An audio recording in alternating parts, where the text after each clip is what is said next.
Can you sell without building rapport? I'm Scott Sylvan Bell. It's July 7th, 2017, 1:27 in the afternoon. Perfect day to talk about sales and a perfect day to talk about rapport building here in Sacramento, California.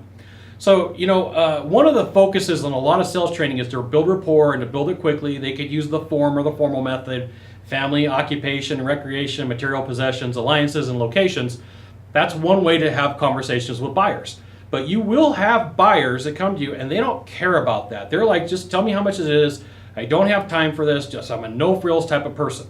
Now, I'm going to give you a couple of examples. You ferret out which one works for you and we'll go from there. I remember I met with a buyer when I was doing in-home sales and I was strictly a salesperson, and the guy needed to meet with somebody at 5 o'clock in the morning and nobody else would take this appointment. Now, I got to let you know, if I was doing in-home sales today, 100%, and somebody says, I need a 5 o'clock appointment or a 6 o'clock appointment in the morning, I need it, I'd be like, I'm there. Because I know that that person really values their time. And this guy ran a huge company here in Sacramento. Huge, multi-millions of dollars, hundreds of millions of dollars. And his time was super valuable. So as a salesperson, you got to know, sometimes it's not about the rapport, like let's talk about friends and family. Sometimes the rapport happens on a professional level when you recognize that that person's time's valuable and you understand where you're coming from. It comes from some empathy. You do need to have some empathy for the process. You're meeting with people. If you ever get to watch millionaires interact, they don't have conversations that you think that they would do. They just kind of talk like, hey, tell me this, tell me that. And like deals get done really quick. It's not like where people are squabbling over low dollar stuff. For the most part. There are some caveats. There are some points where that's not true.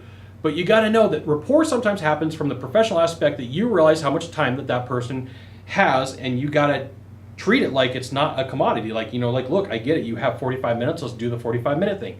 There are some people who want to dance with you. They want to spend the 2 hours. They want to feel comfortable. They want to be treated a certain way. So rapport can happen in multiple different ways, okay? So when it comes down to it, the other thing that you need to know is rapport can work against you.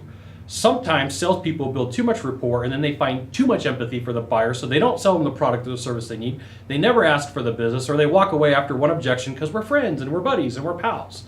So can you sell without rapport? Absolutely. It's going to depend upon the circumstances. It's going to depend upon the interaction with you and the buyer and what they really want. Sometimes that rapport happens from you recognizing when they don't want to build it. There you go. Now, if you could do a small favor for me, in the box down below, leave a comment, question, or story. That would be fantastic. To the right, to the left, there is a subscribe button. You know what you got to do. You got to subscribe. But then after all, last of all, you can send it out to all your friends via StumbleUpon, Facebook, Twitter, Google+. Why not even LinkedIn? Scott Sylvan Bell. We'll see you soon. Thanks for watching. Aloha.